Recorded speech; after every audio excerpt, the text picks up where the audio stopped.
Kerala PSC 10th level, +2 level, degree level പരീക്ഷകൾക്ക് ഒരുപോലെ ഉപയോഗപ്രദമായ ആധുനിക ഇന്ത്യ ചരിത്രത്തിലെ ഫസ്റ്റ് ക്ലാസ്സാണിത്.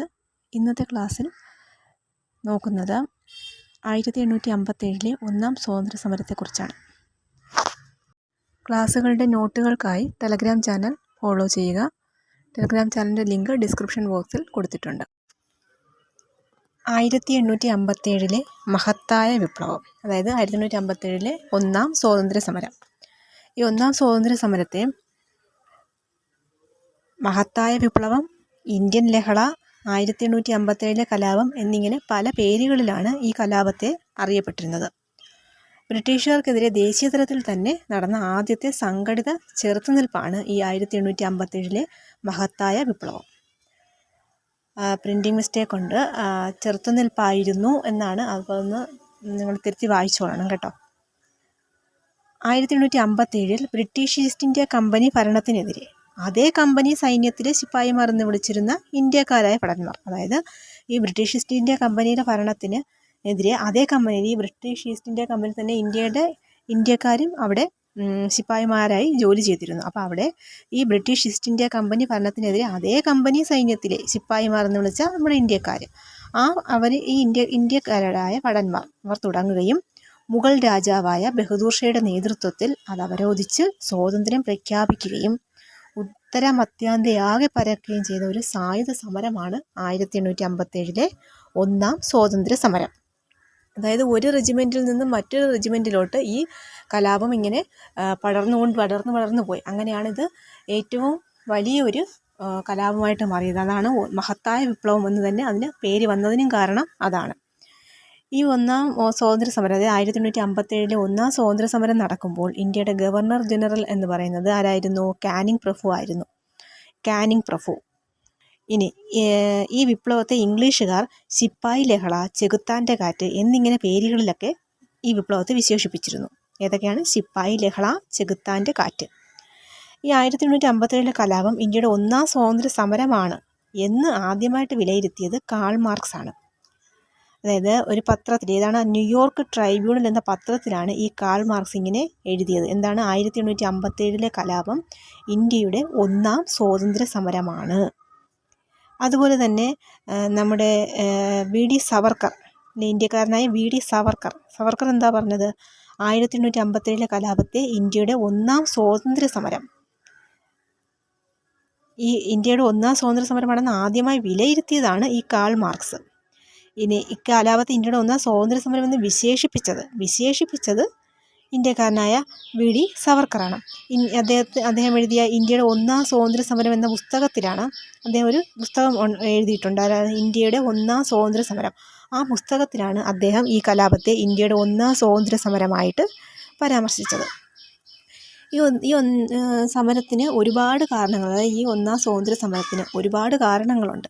അതായത് രാഷ്ട്രീയപരമായിട്ട്, പിന്നെ സാമുദായികപരമായി, സാമ്പത്തികപരമായി, അങ്ങനെ ഒരുപാട് കാരണങ്ങളുണ്ട്.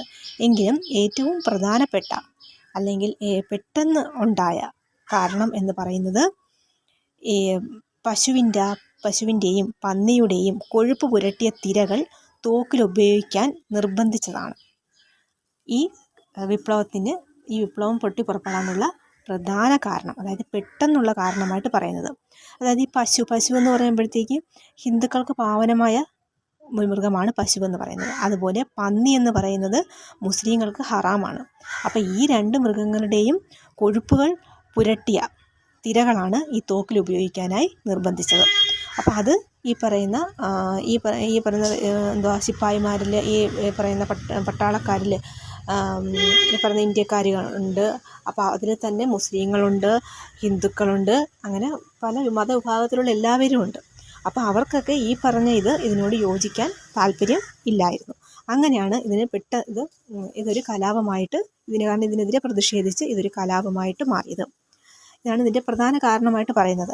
ഇതിന് രാഷ്ട്രീയ കാരണങ്ങളും പറയുന്നുണ്ട്. എന്താണ് രാഷ്ട്രീയ കാരണം എന്ന് പറഞ്ഞാൽ, അതായത് ഈ നാനാ സാഹിബ് എന്ന് പറയുന്നത് പേഷ്വ ബാലാജി ബാജിറാവു രണ്ടാമൻ്റെ ദത്തുപുത്രനാണ് നാനാ സാഹിബ്. അപ്പോൾ ഈ നാനാ സാഹിബ് ദത്തുപുത്രൻ എന്ന പേരിൽ അദ്ദേഹത്തിന് എന്ത് ചെയ്തു? പെൻഷൻ നിഷേധിച്ചു. അതും അതുപോലെ തന്നെ ഡൽഹൌസി പ്രഭു, അദ്ദേഹത്തിൻ്റെ ദത്തവകാശ നിരോധന പ്രകാരം ഝാൻസി ഉൾപ്പെടെയുള്ള നാട്ടുരാജ്യങ്ങൾ ബ്രിട്ടീഷ് ഇന്ത്യയിൽ കൂട്ടിച്ചേർത്തു. ഇതൊക്കെ ഈ വിപ്ലവം തുടങ്ങുന്നതിനുള്ളൊരു കാരണമാണ്. അതൊരു രാഷ്ട്രീയ കാരണമായിട്ട് പറയുന്നത് ഇതാണ്. ഇനി മറ്റൊരു കാരണമായിട്ട് പറയുന്നത് സാമുദായിക കാരണം. സാമുദായിക കാരണം എന്ന് പറഞ്ഞാൽ ഈ വിധവ പുനർവിവാഹം അത് നടപ്പിലാക്കി, പിന്നെ സതി നിർത്തലാക്കി, പിന്നീട് പെൺകുട്ടികൾക്ക് വിദ്യാഭ്യാസ സ്ഥാപനങ്ങൾ അനുവദിച്ചു, ക്രിസ്ത്യൻ മിഷണറിമാർക്ക് വിദ്യാഭ്യാസ സ്ഥാപനങ്ങൾ അനുവദിച്ചു. ഇതൊക്കെ സാമുദായികപരമായിട്ടുള്ള കാരണങ്ങളായിട്ട് മാറി. അതുപോലെ സാമ്പത്തികപരമായിട്ടൊരു കാരണമുണ്ടായി. അതെന്തെന്ന് പറഞ്ഞാൽ ഇന്ത്യക്കാർക്ക് അധിക നികുതി ചുമത്തി, പിന്നീട് ഇന്ത്യക്കാരുടെ ഉൽപ്പന്നങ്ങളുടെ മേൽ അധിക ചുങ്കം ചുമത്തി, ചെറിയ കച്ചവടക്കാരെയും കരകൗശല വിൽപ്പനക്കാരെയും ഇല്ലാതാക്കാൻ ശ്രമിച്ചു. ഇതും കാരണങ്ങളാണ്. ഇതാണ് ഇതിൻ്റെ സാമ്പത്തികപരമായിട്ടുള്ള കാരണങ്ങൾ. ഈ രാഷ്ട്രീയപരമായ കാരണങ്ങൾ, പിന്നെ സാമ്പത്തികപരമായിട്ടുള്ള ഇതുപോലുള്ള കാരണങ്ങളൊക്കെ ഉണ്ട്. എന്നിരുന്നാലും ഏറ്റവും പെട്ടെന്നുള്ള കാരണമായിട്ട് പറയുന്നത് ഈ പശുവിൻ്റെയും പന്നിയുടെയും കൊഴുപ്പ് പുരട്ടിയ തിരകൾ തോക്കിലുപയോഗിക്കാൻ നിർബന്ധിതമായതാണ്. അപ്പോൾ അതാണ് നമ്മൾ ഏറ്റവും മറ്റ് കാരണങ്ങളൊക്കെ നമ്മളത് ഓർത്ത് വെച്ചിരുന്നാൽ മതി. അതിൻ്റെ ഒരു അറിവ് നമ്മുടെ മനസ്സിലുണ്ടായിരുന്നാൽ മതി. ഏറ്റവും പെട്ടെന്നുള്ള കാരണമായിട്ട് നമ്മൾ പറയുന്നത് ഈ പറഞ്ഞ ഈ പശുവിൻ്റെയും പന്നിയുടെയും കൊഴുപ്പ് പുരട്ടിയ തിരകൾ തോക്കിലുപയോഗിക്കാൻ പറഞ്ഞതാണ്. ഓക്കെ, അത് മാത്രം നമ്മൾ ഓർത്തിരുന്നാൽ മതി. ഇനി 1857 മാർച്ച് 29 കലാപകാരികളിൽ ഒരാളായ മംഗൾ പാണ്ഡെ വാട്സൺ എന്ന ബ്രിട്ടീഷ് സൈനിക ഉദ്യോഗസ്ഥനെ വെടിവെച്ചു കൊന്നതാണ് വിപ്ലവത്തിലെ ആദ്യത്തെ സംഭവം. അതായത് ആരാണ്? 1857 മാർച്ച് 29 1857 മാർച്ച് 29 കലാപകാരികളിൽ ഒരാളായ മംഗൾ പാണ്ഡെ ഇല്ലേ? മംഗൾ പാണ്ഡെ അറിയാമല്ലോ. ആ മംഗൾ പാണ്ഡെ വാട്സൺ എന്ന ബ്രിട്ടീഷ് സൈനിക ഉദ്യോഗസ്ഥനെ എന്ത് ചെയ്തു? വെടിവെച്ചു കൊന്നു. അതാണ് ഈ വിപ്ലവത്തിലുണ്ടായ ആദ്യത്തെ സംഭവം. മംഗൾ പാണ്ഡെ ബ്രിട്ടീഷ് സൈന്യം 1857 ഏപ്രിൽ 8 തൂക്കിലേറ്റുകയും ചെയ്തു. ഇതുമായി ബന്ധപ്പെട്ടാണ് തൂക്കിലേറ്റിയത്. ഈ കലാപം ആദ്യം പൊട്ടിപ്പുറപ്പെട്ടത് 1857 മെയ് 10 എന്നാണ് ഡേറ്റ് ഓർത്തിരിക്കുക. 1857 മെയ് 10 ഉത്തർപ്രദേശിലെ മീററ്റിലാണ് ഇത് നടന്നത്. ഈ ഏറ്റവും കൂടുതൽ കലാപകേന്ദ്രങ്ങൾ സ്ഥിതി ചെയ്തിരുന്ന സംസ്ഥാനം ഉത്തർപ്രദേശാണ്. ഉത്തർപ്രദേശിലാണ് ഇത് ഏറ്റവും കൂടുതൽ കലാപകേന്ദ്രങ്ങളൊക്കെ സ്ഥിതി ചെയ്തിരുന്നത്. ഇനി ഇതിൽ പറയാനുള്ളത് 1857 സൈനിക കലാപം ആദ്യം ആരംഭിച്ചത് 19ാമത് നേറ്റീവ് ഇൻഫൻട്രി റെജിമെൻറ്റ് ബെർഹാംപൂറാണ്, അതായത് ബംഗാളിലാണ്. 19th native infantry regiment Berhampur അവിടെ ഈ റെജിമെൻറ്റിലാണ് 1857 സൈനിക കലാപം ആദ്യം ആരംഭിച്ചത്. ഈ ഒരു റെജിമെൻറ്റിൽ നിന്ന് മറ്റൊരു റെജിമെൻറ്റിലേക്ക് ഈ പറയുന്ന ഇത് പടർന്ന് പോയിക്കൊണ്ടിരുന്നു. അങ്ങനെയാണ് ഈ കലാപം വളരെയധികം വലുതായിക്കൊണ്ടിരുന്നത്.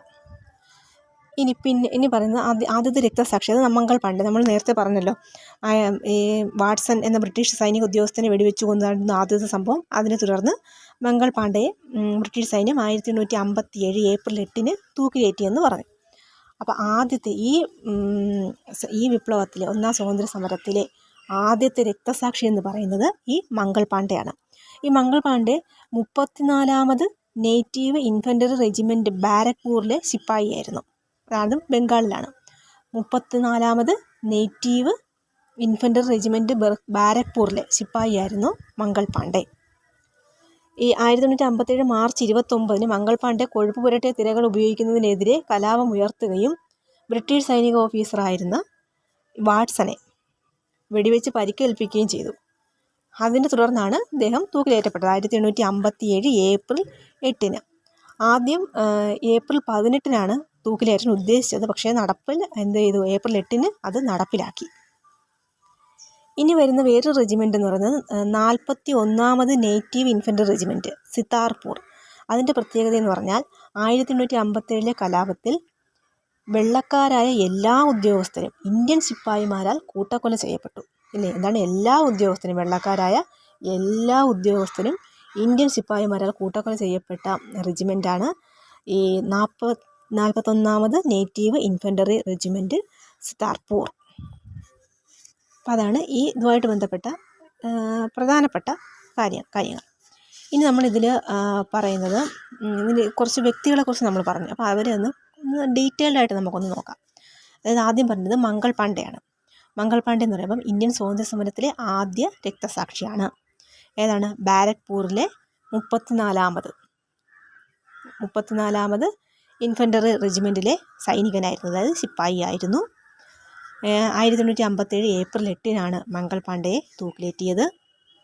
1857 മാർച്ച് 29-ന് വാട്സൺ എന്ന ബ്രിട്ടീഷ് സൈന്യാധിപനെ വെടിവെച്ച് കൊന്നതിൻ്റെ പേരിലാണ് മംഗൾ പാണ്ഡെയെ തൂക്കിലേറ്റിയത്. നമ്മൾ നേരത്തെ പറഞ്ഞ കാര്യമാണ്. ഇനി അടുത്ത ആൾ നാനാ സാഹിബാണ്. നമുക്ക് അദ്ദേഹത്തെക്കുറിച്ച് നോക്കാം. നാനാ സാഹിബ് എന്ന് പറയുമ്പോൾ മറാത്ത വംശത്തിലെ ഒരു പ്രഭുവും 1857 ഇന്ത്യൻ ലഹളയുമായി ബന്ധപ്പെട്ട് പൊട്ടിപ്പുറപ്പെട്ട കാൺപൂർ കലാപത്തിലെ നേതാവുമായിരുന്നു നാനാ സാഹിബ്.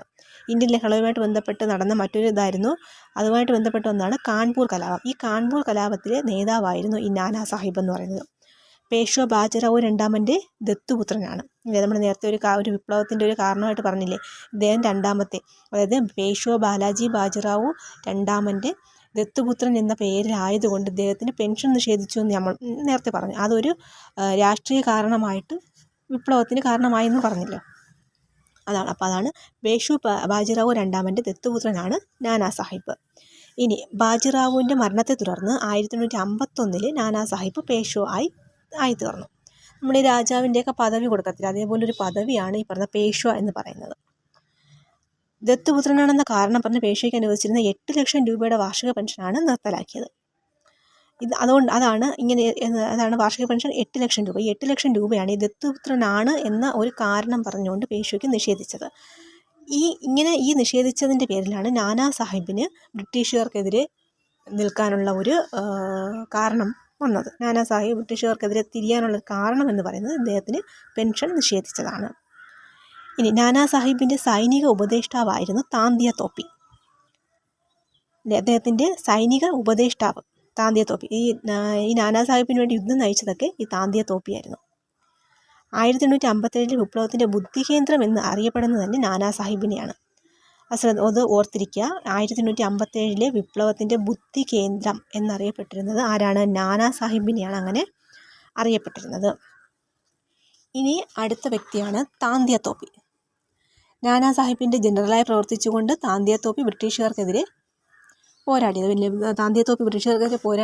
നാനാ സാഹിബിൻ്റെ ജനറലായി പ്രവർത്തിച്ചുകൊണ്ടാണ്. താന്തിയ തോപ്പിയുടെ യഥാർത്ഥ പേരെന്ന് പറയുന്നത് രാമചന്ദ്ര പാണ്ഡുരംഗ്. അദ്ദേഹത്തിൻ്റെ യഥാർത്ഥ പേര് രാമചന്ദ്ര പാണ്ഡുരംഗ് എന്നാണ്. ഈ 1857 വിപ്ലവത്തിൽ കമ്പനിക്കെതിരെ ഗറില്ല യുദ്ധരീതി ആവിഷ്കരിച്ചത് താന്തിയ തോപ്പിയായിരുന്നു. എന്താണ് ഗറില്ല യുദ്ധരീതി ആവിഷ്കരിച്ചത് താന്തിയ തോപ്പിയായിരുന്നു. അതുപോലെ തന്നെ 1857 വിപ്ലവത്തിൽ കാൺപൂരിൽ നേതൃത്വം കൊടുത്തത് നാനാ സാഹിബ്, താന്തിയ തോപ്പി, അസിമുള്ള ഖാൻ എന്നിവരായിരുന്നു. ഈ വിപ്ലവത്തിന് ഓരോ സ്ഥലത്തു നിന്നും നേതൃത്വം കൊടുത്തവരുണ്ട്. അത് നമ്മൾ അതിൽ ഉൾപ്പെടുത്തിയിട്ടുണ്ട്. നമുക്കിപ്പോൾ താന്തിയ തോപ്പി പറഞ്ഞപ്പോൾ അദ്ദേഹം ഉൾപ്പെട്ടത് ഈ പറയുന്ന കാൺപൂരിലാണ്. അപ്പോൾ കാൺപൂരിൽ നേതൃത്വം കൊടുത്തവരായിരുന്നു നാനാ സാഹിബ്, താന്തിയ തോപ്പി, അസിമുള്ള ഖാൻ. ഇനി 1859 ഏപ്രിൽ 7-ന് സർ കോളിൻ ക്യാമ്പൽ എന്ന സൈന്യാധിപൻ്റെ നേതൃത്വത്തിലുള്ള ബ്രിട്ടീഷ് സൈന്യം ഒളിവിൽ കഴിഞ്ഞിരുന്ന താന്തിയ തോപ്പിയെ പിടികൂടി. എന്നിട്ടോ 1859 ഏപ്രിൽ 18-ന് അദ്ദേഹത്തെ പരസ്യമായിട്ടാണ് തൂക്കിലേറ്റിയത്. അത് ഏപ്രിൽ 7-ന് ആണ് പിടികൂടിയത്. ഏപ്രിൽ 7, അതായത് 1859 ഏപ്രിൽ 7-ന് കോളിൻ ക്യാമ്പൽ എന്ന സൈന്യാധിപൻ്റെ നേതൃത്വത്തിലുള്ള ബ്രിട്ടീഷ് സൈന്യം ആണ് ഈ താന്തിയ തോപ്പിയെ പിടിക്കുകയും എന്ത് ചെയ്ത് 1859 ഏപ്രിൽ 18-ന്, അതായത് ഏപ്രിൽ 7-ന് പിടികൂടി, ഏപ്രിൽ 18-ന് അദ്ദേഹത്തെ പരസ്യമായിട്ട് തൂക്കിലേറ്റി. ഇത്രയാണ് താന്തിയ തോപ്പിയെക്കുറിച്ച് പറയുന്നത്. ഇതെല്ലാം നോട്ട്സിൽ ഉൾപ്പെടുത്തിയിട്ടുണ്ട്. നോട്ട്സിൽ നിന്ന് നമുക്ക് വായിച്ച് പഠിക്കാം. വീഡിയോ കണ്ടതിന് ശേഷം മാത്രമേ നോട്ട്സ് വായിക്കാവുള്ളൂ. അപ്പോൾ നമുക്ക് കൂടുതൽ കാര്യങ്ങൾ മനസ്സിലാവും. ഇനി അടുത്ത നമ്മൾ ഝാൻസി റാണിയെക്കുറിച്ചാണ് പറയുന്നത്. 1857 വിപ്ലവത്തിലെ ജോൺ ഓഫ് ആർക്ക് എന്നറിയപ്പെടുന്നത് ഝാൻസി റാണിയാണ്. ഝാൻസി റാണിയാണ് ജോൺ ഓഫ് ആർക്ക് എന്നറിയപ്പെടുന്നത്.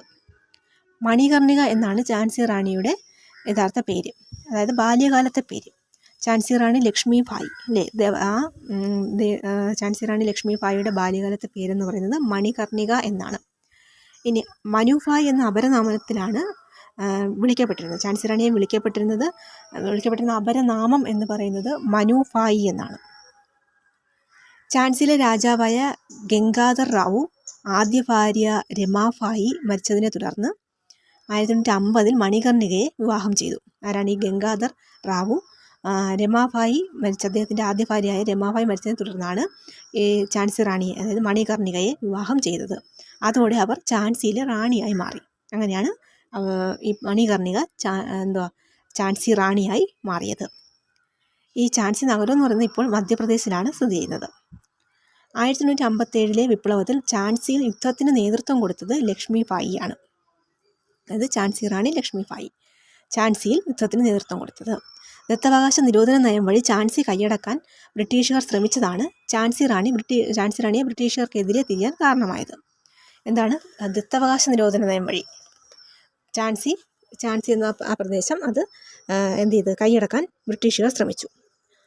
അതാണ് ഝാൻസി റാണിക്ക് ബ്രിട്ടീഷുകാർക്കെതിരെ തിരിയാനായിട്ടുള്ള കാരണമായത്.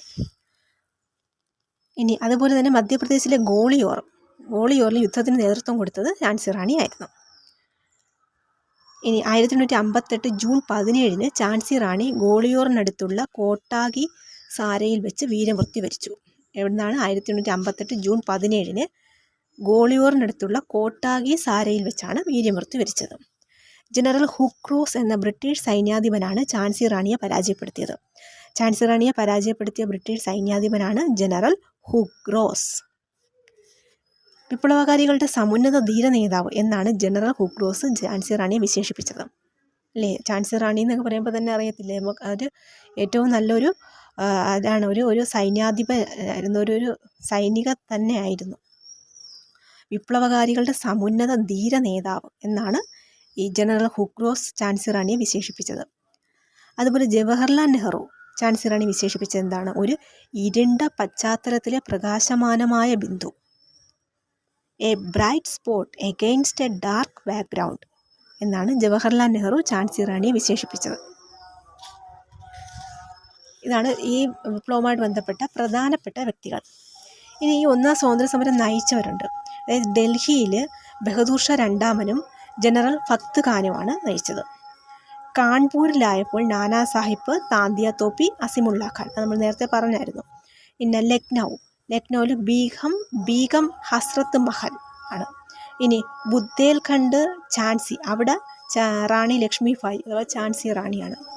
ഇനി ഔദിൽ കുൻവർ സിംഗ്, ഫിറോസാബാദിൽ മൗലവി അഹമ്മദ് ഷാ, ജഗദീഷ്പൂരിൽ കുൻവർ സിംഗ് ആണ്. ആഗ്രയിൽ ബീഗം ഹസ്രത്ത് മഹൽ. ഞാനിത് പെട്ടെന്ന് പറഞ്ഞു പോകുന്നത്, അതായത് നോട്ട്സിൽ ഇതെല്ലാം കൊടുത്തിട്ടുണ്ട്, അതുകൊണ്ടാണ് ഞാനിങ്ങനെ പെട്ടെന്ന് പറഞ്ഞു പോകുന്നത്. ഇതെല്ലാം കേട്ടതിന് ശേഷം പിന്നെ നോട്ട്സും കൂടെ വായിക്കുമ്പോഴത്തേക്കും നിങ്ങൾക്ക് ഇതെല്ലാം മനസ്സിലാവും. ഫൈസാബാദിൽ മൗലവി അബ്ദുള്ള. പിന്നെ ഇനി പറയുന്നത് ബറേലിയിൽ ഖാൻ ബഹദൂർ ഖാനാണ്. ഇനി ഈ വിപ്ലവത്തിൻ്റെ രാഷ്ട്രീയ പ്രചാരകൻ എന്നറിയപ്പെടുന്നത് അസിമുള്ള ഖാനാണ്. ആരെയാണ്? അസിമുള്ള ഖാൻ. ഇനി ഈ വിപ്ലവവുമായിട്ട് ബന്ധപ്പെട്ട ചില പുസ്തകങ്ങളുണ്ട്. ഈ 1857 മഹാവിപ്ലവം എന്ന് പറയുന്ന പുസ്തകം എഴുതിയത് അശോക് മേത്ത. 1857 എന്ന് പറയുന്ന പുസ്തകം എഴുതിയത് എസ്.എൻ. സെൻ. ഇനി അതുപോലെ ദ ലാസ്റ്റ് മുഗൾ വില്യം ഡാർലിംബിൾ, ഇന്ത്യയുടെ സ്വാതന്ത്ര്യ സമര ചരിത്രം താരാചന്ദ്, ഇന്ത്യയുടെ ഒന്നാം സ്വാതന്ത്ര്യ സമരം വി.ഡി. സവർക്കർ, ശിപ്പായി ലഹളയും 1857 വിപ്ലവവും അത് ആർ.സി. മജൂംദാർ. ഇത്രയും ആണ് ഈ 1857 വിപ്ലവവുമായിട്ട് ബന്ധപ്പെട്ട പ്രധാനപ്പെട്ട പുസ്തകങ്ങൾ. ഇനി ചില വിശേഷണങ്ങളുണ്ട്.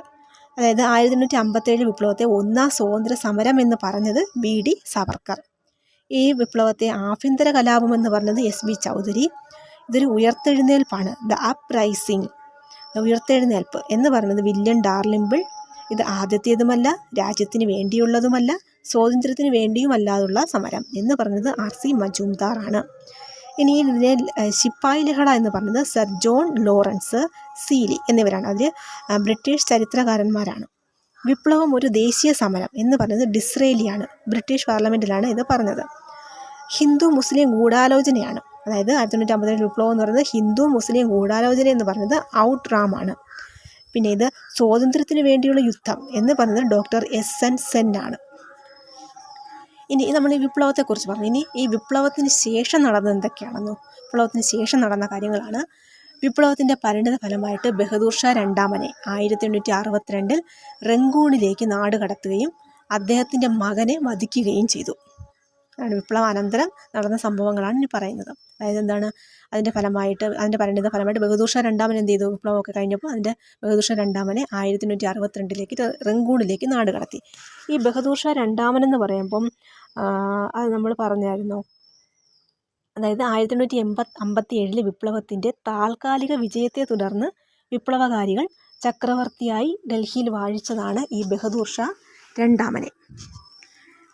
അതിന് കഴിഞ്ഞപ്പോൾ ബഹദൂർ ഷാ രണ്ടാമനെ 1862 റങ്കൂണിലേക്ക് നാട് കടത്തി. എന്നിട്ട് എന്ത് ചെയ്തു? അദ്ദേഹത്തിൻ്റെ മകനെ വധിക്കുകയും ചെയ്തു. ഇനി അതേപോലെ നാനാ സാഹിബും ബീഗം ഹസ്രത്ത് മഹലും നേപ്പാളിലേക്ക് പലായനം ചെയ്തു. ഇനി റാണി ലക്ഷ്മിഭായി യുദ്ധഭൂമിയിൽ മരിച്ചു വീണു. പിന്നീട് താന്തിയ തോപ്പിയെ പിടികൂടുകയും 1859 ഏപ്രിൽ 18 വധിക്കുകയും ചെയ്തു. നേതൃത്വത്തിലെ പിഴവും കൂട്ടായ പ്രവർത്തനത്തിൻ്റെ അഭാവവും നേതാക്കന്മാരുടെ ദീർഘവീക്ഷണമില്ലായ്മയുമാണ് ഈ വിപ്ലവം പരാജയപ്പെടാനുള്ള കാരണമായിട്ട് മാറിയത്. ഇത് അത്രയുമാണ് ഈ ഒന്നാം സ്വാതന്ത്ര്യ സമരവുമായിട്ട് ബന്ധപ്പെട്ട കാര്യങ്ങൾ. ഇനി നമ്മുടെ പ്രധാനപ്പെട്ട മറ്റൊരു കാര്യം കൂടെ പറഞ്ഞുകൊണ്ട് നമുക്ക് ക്ലാസ് അവസാനിപ്പിക്കാം. ഇതാണ് രാജ്ഞി വിക്ടോറിയയുടെ വിളംബരം. ബ്രിട്ടീഷ് രാജ്ഞിയായ വിക്ടോറിയയുടെ വിളംബരത്തെക്കുറിച്ചും കൂടെ ഒന്ന് പറഞ്ഞു പോകാം. 1858 നവംബർ 1 ബ്രിട്ടീഷ് രാജ്ഞി വിക്ടോറിയയുടെ വിളംബരത്തിലൂടെയാണ് ഈസ്റ്റ് ഇന്ത്യ കമ്പനിയുടെ ഭരണം അവസാനിക്കുകയും ബ്രിട്ടീഷ് രാജ്ഞി ഇന്ത്യയുടെ ഭരണം നേരിട്ട് ഏറ്റെടുക്കുകയും ചെയ്തത് എന്നാണ് 1858 നവംബർ 1. 1858 പാസ്സാക്കപ്പെട്ട മെച്ചപ്പെട്ട ഇന്ത്യ ഗവൺമെൻറ്റിനുള്ള നിയമം അനുസരിച്ചാണ് ബ്രിട്ടീഷ് കിരീടധാരി ഇന്ത്യൻ ഭരണം ഏറ്റെടുത്തത്. എന്നാണ് 1858 പാസ്സാക്കപ്പെട്ട മെച്ചപ്പെട്ട ഇന്ത്യ ഗവൺമെൻറ്റിനുള്ള നിയമം, an act for the better government of India. എന്നാൽ വിക്ടോറിയ രാജ്ഞി ഇന്ത്യയുടെ രാജ്ഞിയായി പ്രഖ്യാപിക്കപ്പെട്ടത് 1877. 1858 വിളംബരം ഇന്ത്യൻ ജനതയുടെ മാഗ്ന കാർട്ട എന്നാണ് വിശേഷിപ്പിക്കപ്പെടുന്നത്. ഈ വിക്ടോറിയ രാജ്ഞിയുടെ വിളംബരം 1858 വിളംബരം ഇത് ഇന്ത്യൻ ജനതയുടെ മാഗ്ന കാർട്ട എന്നാണ് വിശേഷിപ്പിച്ചിരുന്നത്. ഇന്ത്യയുടെ ആദ്യത്തെ വൈസ്രോയി ആയത് കാനിങ് പ്രഭുവാണ്. ദത്തവകാശ നിരോധന നിയമവും പിൻവലിക്കപ്പെട്ടു. ഇനി ഇന്ത്യയിൽ ഈസ്റ്റ് ഇന്ത്യ കമ്പനിയുടെ ഭരണം ക്രമീകരിക്കുന്നതിന് നേതൃത്വം കൊടുത്ത ഉദ്യോഗസ്ഥ വിഭാഗങ്ങളായിരുന്നു board of control, court of directors എന്നീ പദവികൾ നിർത്തലാക്കുകയും അതിൻ്റെ സ്ഥാനത്ത് secretary of state for India എന്ന പദവി നിലവിൽ വരികയും ചെയ്തു. ഈ secretary of state for India എന്ന പദവി അതിലെ ആദ്യത്തെ സെക്രട്ടറി ഓഫ് സ്റ്റേറ്റ്, ഇന്ത്യയിലെ ആദ്യത്തെ സെക്രട്ടറി ഓഫ് സ്റ്റേറ്റ് ആയിട്ട് വന്നത് എഡ്വേർഡ് ഹെൻറി സ്റ്റാൻലിയാണ്. ഇന്ത്യയിൽ ഏറ്റവും കൂടുതൽ കാലം സെക്രട്ടറി ഓഫ് സ്റ്റേറ്റ് ആയിരുന്നത് ജോർജ് ഹാമിൽട്ടൺ. അതേപോലെ തന്നെ ഇന്ത്യയിലെ അവസാനത്തെ secretary of state William Francis Hare. ഇതെല്ലാം ഒന്ന് വായിച്ച് നോക്കി ഇതെല്ലാം ഒന്ന് മനസ്സിലാക്കി വെച്ചേക്കണം. കാരണം ഇപ്പോഴത്തെ പരീക്ഷകളുടെ രീതി അറിയാമല്ലോ, ഒരിക്കലും പോയിൻ്റ് ക്വസ്റ്റ്യൻസ് ഒന്നും അല്ല ചോദിക്കുന്നത്, സ്റ്റേറ്റ്മെൻറ്റ് രീതിയിലുള്ള ക്വസ്റ്റ്യൻസാണ്. അപ്പം നമ്മൾ ഈ കാര്യങ്ങളെല്ലാം ഒരിക്കലും പോയിൻ്റായിട്ട് നോക്കിയതായത് എല്ലാ കാര്യങ്ങളും ഒരു കഥ പോലും നമ്മൾ പഠിച്ച് നമ്മുടെ മനസ്സിലുണ്ടായിരിക്കണം. എല്ലാ സംഭവങ്ങളും നമ്മളൊന്ന് ഓർമ്മയിലിരിക്കണം. കാരണം നമ്മുടെ ഓപ്ഷൻസ് കണ്ടു കഴിഞ്ഞാൽ ആ സ്റ്റേറ്റ്മെൻറ്റൊക്കെ നമുക്ക് വായിച്ച് നോക്കുമ്പോഴത്തേക്കും മനസ്സിലാകണം. അപ്പോൾ അതേ രീതിയിൽ വേണം നമ്മുടെ പഠിത്തം. അപ്പോൾ അതുകൊണ്ടാണ് ഞാൻ ഇത്രയും കാര്യങ്ങൾ ഇതിപ്പോൾ ഈ പറഞ്ഞ ഈ കാര്യങ്ങളെല്ലാം നോട്ട്സിൽ മാക്സിമം എല്ലാം ഉൾപ്പെടുത്തിയിട്ടുണ്ട്. അപ്പോൾ നിങ്ങൾ നോട്ട്സും കൂടി ഇത് ക്ലാസ് നന്നായിട്ട് കണ്ടതിന് ശേഷം നോട്ട്സും കൂടെ വായിച്ച് നോക്കുക. എന്തെങ്കിലും ആ നോട്ട്സ് വായിക്കുമ്പോൾ എന്തെങ്കിലും ഡൗട്ട് വരുന്നുണ്ടെങ്കിൽ ഈ വീഡിയോ ഒന്നും കൂടി കാണുക. ഓക്കെ.